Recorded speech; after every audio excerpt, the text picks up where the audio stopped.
following video contains several hot takes coming your way. Please be civil with your comments and reaction to the video. Viewer discretion is advised.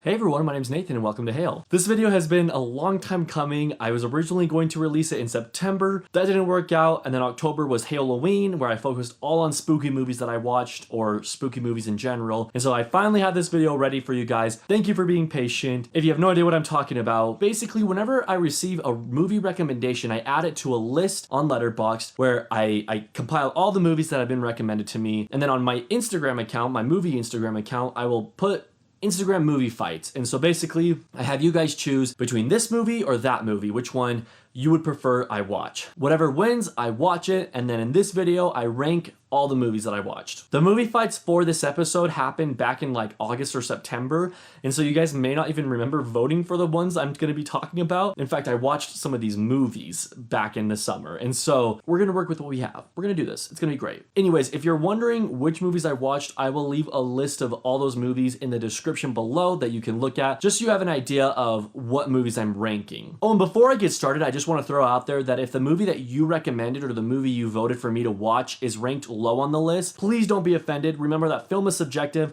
This is just my personal opinion. These are just my thoughts on which ones I like the most out of the ones that you guys voted for and recommended I watched. Coming in at number 15, I have Romance in the Stone. I kid you not, the climax to this movie is Kathleen Turner's character fighting a one-handed man with a plank of wood, while Michael Douglas's character is trying to get a crocodile to poop out a rock. At number 14, I have A Hard Day's Night. You know, this movie isn't bad by any means. It's just like, I think I would have liked it more if I was a bigger Beatles fan.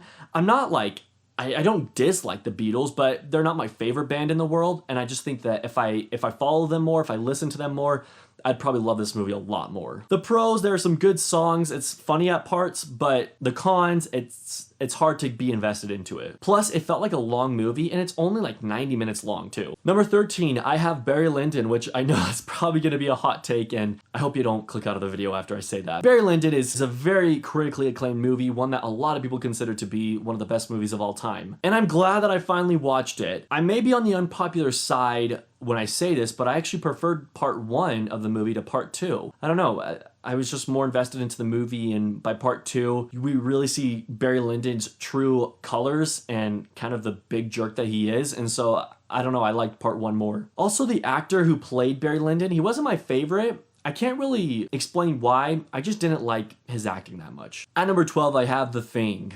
Once again, before you click out of the video, hear me out. A 7 out of 10 doesn't mean that it's a bad movie. It just means that I didn't love it. Let me first talk about the things I liked. I really liked the vibe to this movie. It felt very much like Alien, but in the snow. Plus, it's so cool to have a creature that can change into anything they want, and it makes the plot that much more suspenseful because you don't know who to trust and who not to trust. Like, even the people who have been exposed to the creature, they don't even know if they can trust themselves, basically. And so I definitely appreciate the suspense that came with that plot. Plus, the score is pretty cool, and the monster designs are absolutely incredible. But my biggest cons, first off, I love dogs. They're like my favorite animal, probably. And there's a scene with dogs, and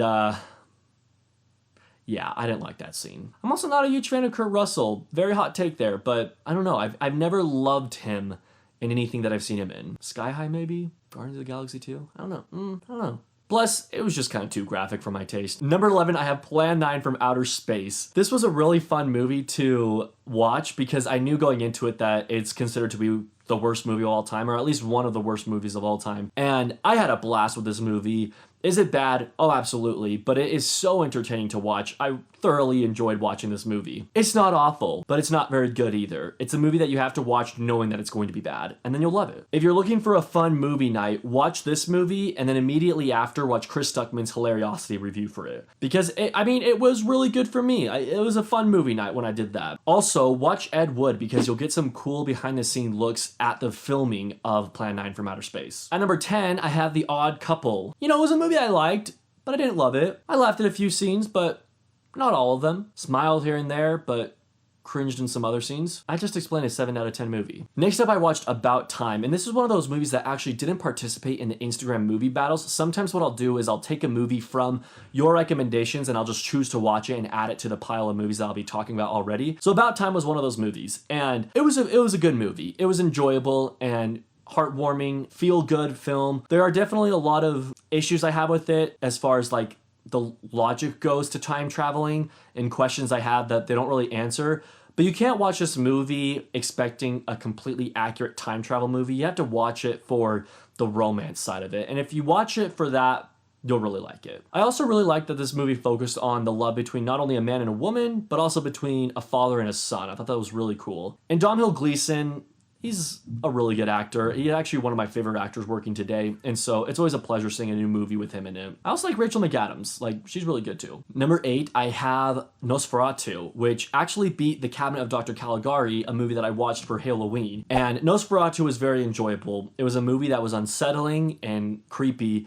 And it's just iconic. Like, I don't know what more to say about it other than that it's a creepy silent film and you should watch it. Number 7 goes to Mulholland Drive. This was such a trip. I mean, I kind of expected going into it that it would be strange because the only other David Lynch film that I've seen is Eraserhead, and that currently holds the spot for the weirdest movie I've ever seen. And so to go from Eraserhead to Mulholland Drive, I knew that it wasn't going to be just a regular movie-going experience. And while this movie is very obscure, it was really good too, and Naomi Watts gives a really good performance, and I actually really liked her character as well. She's going to Hollywood, the new Hollywood scene, and she's so excited to be in the movies, and then just like so many other things unwrap in the plot, and it goes somewhere where you're not expecting. I'll just say that, but I enjoyed it for the most part. It was good. At number 6, I have Frances Ha. Frances Ha stars Greta Gerwig. It was directed by Noah Baumbach, and it was a really just cute movie. There's a particular scene I love. So Frances, she's a very like free-spirited person. She has her insecurities, but she's also a pretty confident person who just kind of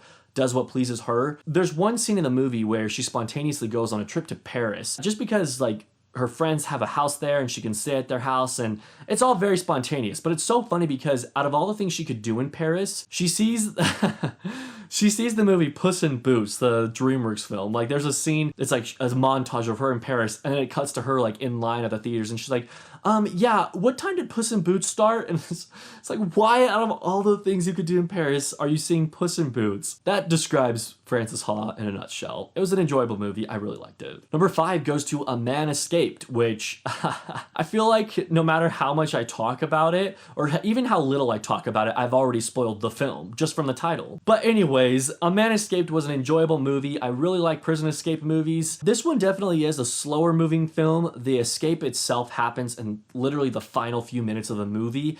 Everything else is just build up to the escape. There's also a lot of narration, and at times it can get a little boring, I'm not gonna lie. It wasn't a movie that I disliked. I mean, for crying out loud, it's number 5 on my list. I liked it a little bit. I think my biggest disappointment is how late on into the film the escape happens. I wish it would have happened sooner and we could have seen more suspenseful scenes with the escape. Number 4, I have Bringing Up Baby, which was actually one of the first movies I watched in this go around of watching your movie recommendations. And I really liked Bringing Up Baby. I'm not a huge fan of Katharine Hepburn, but I liked her in this movie. And then Cary Grant is actually one of my favorite actors, not only from the black and white era, but also of all time. I really like Cary Grant. He plays a really funny character in this movie. Katharine Hepburn also plays a really funny character. And it's just one of those movies that the couple get themselves into such crazy situations that you can't help but just like smiling in some scenes or laughing in other scenes. It's a goofy comedy that I recommend you watch. I liked it a lot. It was a good movie. Number 3 goes to The 400 Blows, which was a very sad movie, honestly. Like, it's a coming of age film, and it's one that I've been meaning to watch for years. Like, ever since I started collecting Criterions, the cover to 400 Blows has always caught my eye, and I've never seen it. But I finally watched it this last summer, and I was very impressed by it. Not only is it very sad to see the life of this boy, his parents have their own personal struggles. He has his struggles with school. He also gets into a lot of trouble very often, and I don't know, like, it's just a sad movie seeing this kid grow up in such bad circumstances. But I liked the ending of it, and I know that there are follow-up films, several follow-up films to The 400 Blows, but I'll be honest, I don't know if I want to see them. I like the ambiguous ending of The 400 Blows. I kind of just want to keep it as like a one movie series. No other movies, it's just The 400 Blows. Maybe that's stubborn of me, but that's just kind of how I feel about this. Number 2, I have another foreign language film, and that is Amelie. Amelie is the epitome of a feel-good film. This girl, Amelie, her goal in life is to make other people's lives good, to make it work out for other people's lives. And so her whole entire mission in life is to try to serve others and make it possible for them to be happy again. And in the middle of all that, she's also falling in love. And so I just described to you such a good plot for a feel-good film. You watch it and not only do you laugh, but you smile in so many scenes. Amelie is such a good movie. In the first 5 minutes, I was already hooked into this film because there's narration going on and they just said the darndest things, funniest things. It's a really funny movie, honestly. Check it out. I know it's a movie that for me, it was on my watch list for a long time.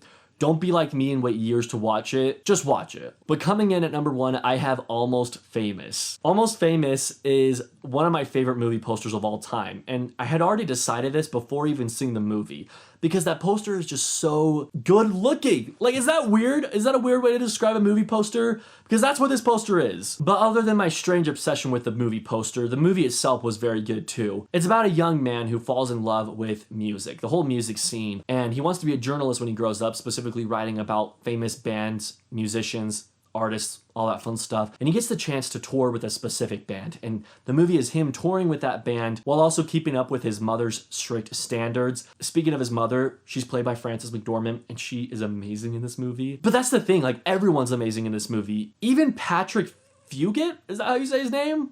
I don't know how to say his last name, but the one who plays the main kid in the movie. He was incredible. And there are so many scenes that I laughed out loud in. Do you have a message from Elaine? Your mother? She's a handful. I'm going crazy. I have nowhere I know. to stay. She freaked me out.